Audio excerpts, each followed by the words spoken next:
সুখবর এসএসসি 2025 শিক্ষার্থীদের জন্য। দেখো, এসএসসি 2025 পরীক্ষার্থীদের আবারও পরীক্ষা হবে কিনা সাপ্লিমেন্টারি আন্দোলনের ডাক দিয়েছে সারা বাংলাদেশে, অর্থাৎ 14 জুলাই এবং এখানে আন্দোলনের ডাক দিয়েছে। আমরা লক্ষ্য করেছি 6 লাখ শিক্ষার্থী ফেল করেছে এবং একটা সাবজেক্টে পরীক্ষা দিয়েছে, ফেল আসছে 2টা সাবজেক্ট।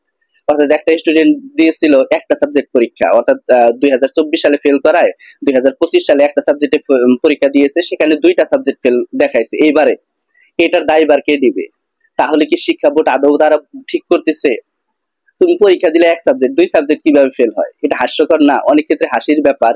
তো দেখা যায় যে সাপ্লিমেন্টারি পরীক্ষা হবে কিনা, হতে পারে যদি তোমাদের আন্দোলনটা তীব্র হয়, যেহেতু তোমরা সারা বাংলাদেশে আন্দোলনের ডাক দিয়েছো এবং বলেছো যে প্রত্যেকটা শিক্ষা বোর্ডের দরজায় যায় আমরা নাড়া দেব এবং আমরা উপস্থিত থাকবো যেন আমাদের পরীক্ষাটা আবার নেয়, যেহেতু 6.5 লাখ শিক্ষার্থীর মতো আমাদের ফেল করাইয়া দিছে। অনেক শিক্ষার্থী, অ্যাভেলেবেল শিক্ষার্থী। দেখো, 6.5 লাখ শিক্ষার্থী মানে কি?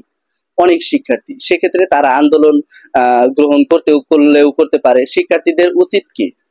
তোমাদের কি উচিত আন্দোলন করা? অবশ্যই বলবো আন্দোলন করা, কারণ হাজারো শিক্ষার্থী তোমরা ফেল করেছো, বা কিছু শিক্ষার্থী আছে যারা পাশ করেছে, ভালো রেজাল্ট করেছে, তারাও কিন্তু আন্দোলনে অংশগ্রহণ করবা। কারণ হচ্ছে দেখা যায় যে তোমরা যে পাশ করেছো 79 পাইছো, 80 কি দিচ্ছে? না, দেয় নাই তো। 78 পাইছো, 80 কি দিচ্ছে? দেয় নাই।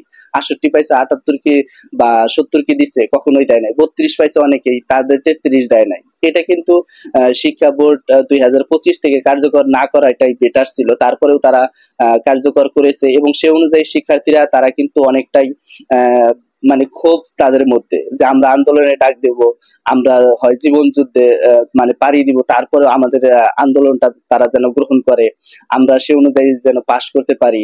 আবার কিছু কিছু শিক্ষার্থী আছে তারা কিন্তু ভাবতেছে আমার যদি 1 পয়েন্ট বাড়তো তাহলে কিন্তু আমাদের পয়েন্টটা কিন্তু অনেক দূর এগিয়ে যাইতো। যদিও আমি পাশ করেছি, তারপরেও দেখা যায় যে অনেকে 39 পাইছে, অনেকে 49 পাইছে, এরকম কিন্তু তোমরা মনে মনে ভাবতেছো। তো তাদের উদ্দেশ্যে বলবো যে আন্দোলন যদি তোমরা করো তাহলে সবারই করা উচিত, এবং শিক্ষা বোর্ড যেন বুঝতে পারে যে তোমরা আন্দোলনে আসছো, এবং শিক্ষা বোর্ড যদি দেখে যে হাজারো শিক্ষার্থী তোমরা আন্দোলন করতেছো, তখন শিক্ষা উপদেষ্টা অবশ্যই কিছু ভাববে যে আমরা হয়তো বা যারা বোর্ড চ্যালেঞ্জ করেছে তাদের নাম্বার বাড়িয়ে দেই, কিংবা যারা আন্দোলন করতেছে তাদের সাপ্লিমেন্টারি পরীক্ষা নেই। এটা কিন্তু অবশ্যই তারা ভাববে, বাবার বিষয়। আর সাপ্লিমেন্টারি পরীক্ষা নিয়ে নিউজ সংবাদ মাধ্যম তারা কি বলেছে?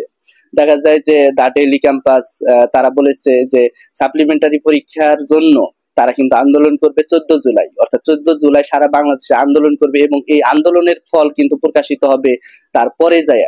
অর্থাৎ শিক্ষা উপদেষ্টা আছে, প্রত্যেকটা শিক্ষা বোর্ডের চেয়ারম্যান আছে, তারা কিন্তু এটা বিবেচনা করবে যে এই শিক্ষার্থীকে পাশ দেওয়া যায় কিনা, বা সাপ্লিমেন্টারি পরীক্ষা হবে না হবে না, এটা নিয়ে কিন্তু তারা অনেকটাই ভাববে। দেখা যাক আসলে কি হয়।